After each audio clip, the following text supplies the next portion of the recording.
뉴스 기획 시간입니다. 오늘은 사건, 사고 위주로 소식 전해드리도록 하겠습니다.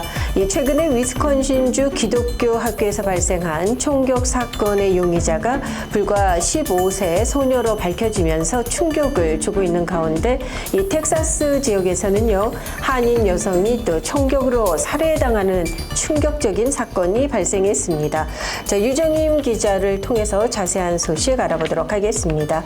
안녕하세요. 안녕하세요. 자, 위스콘신주 하면은 이곳에서도 그리 멀지 않은 지역 아니겠습니까? 이 위스콘신주의 크리스찬 학교에서 총격 사건이 벌어졌어요. 그런데 총격을 가한 학생이 불과 15살 소녀인 것으로 확인이 되면서 미 전역이 그야말로 충격에 휩싸였습니다. 네, 맞습니다. 현지 당국에 따르면요, 중부 시간으로 지난 16일 오전에 발생했습니다. 11시경 메디슨에 있는 사립학교 어번던트 라이프 크리스천 스쿨이었죠.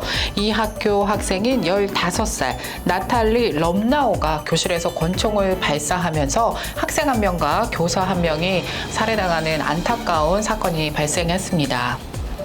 지역 경찰에 따르면요, 이 15살의 나탈리 럼나우는 사만나라는 별칭으로도 불렸다고 합니다.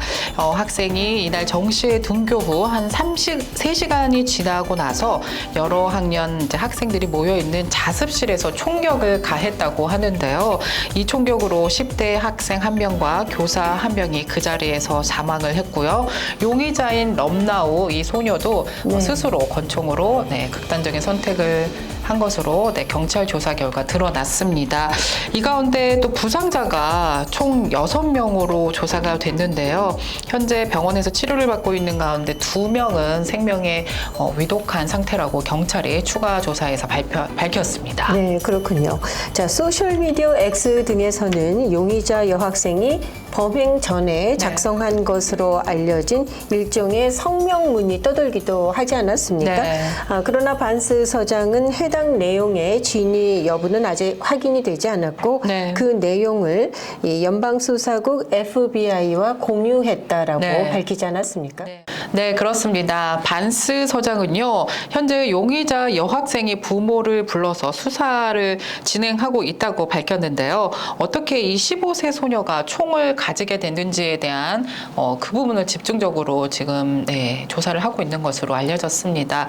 또 이번 사건은 총기 사건으로 드물게 용의자가 15세 소녀라는 점 정말 큰 충격이었잖아요. 실제로 한 통계에 따르면요, 미국 내 전체 총기 난사 사건 중 여성이 그것도 10대 소녀가 저지른 사건은 단 3%에 불과하다는 또 결과가 나왔습니다. 네, 이번 총격 사건의 용의자가 15살의 소녀라는 것, 이 점점 나이가 어려지는 것에 정말 미국 사회 전체가 이번에는 좀 충격을 금하지 못하고 있는 그런 모습입니다.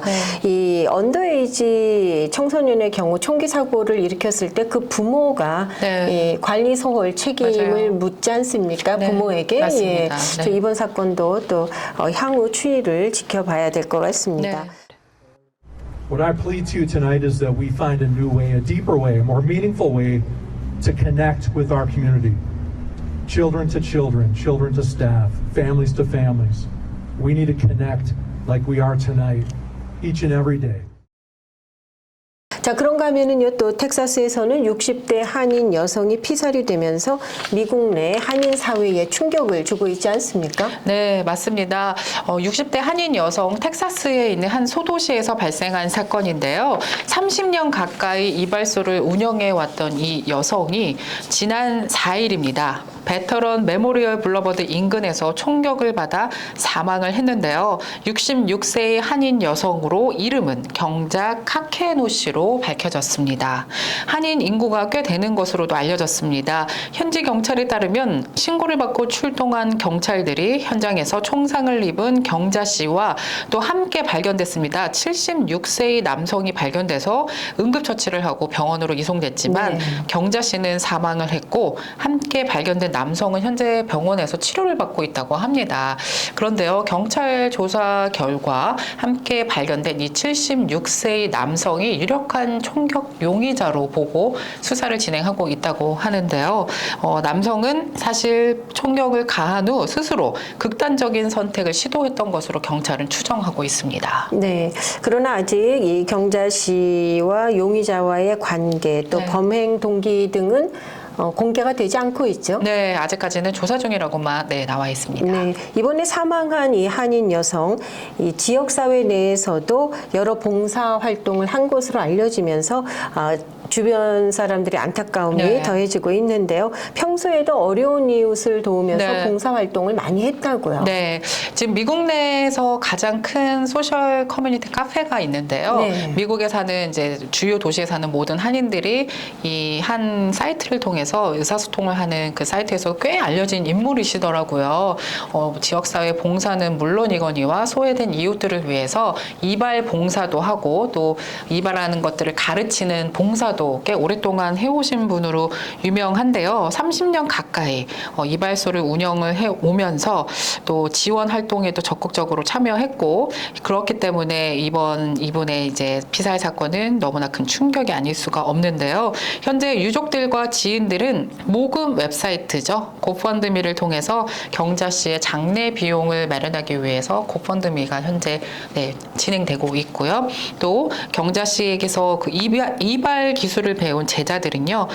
피해 여성인 이분을 추모하면서 클린커츠 이발소 이름인데요. 클린커츠에서 기부자들에게 무료 이발 서비스를 현재 제공하고 있는 것으로 나타났습니다. 네, 현재까지 유력한 용의자로 보이는 남성이 좀 어느 정도 치료가 돼야 이 사건의 전말을 알 수 있을 것 같기도 합니다.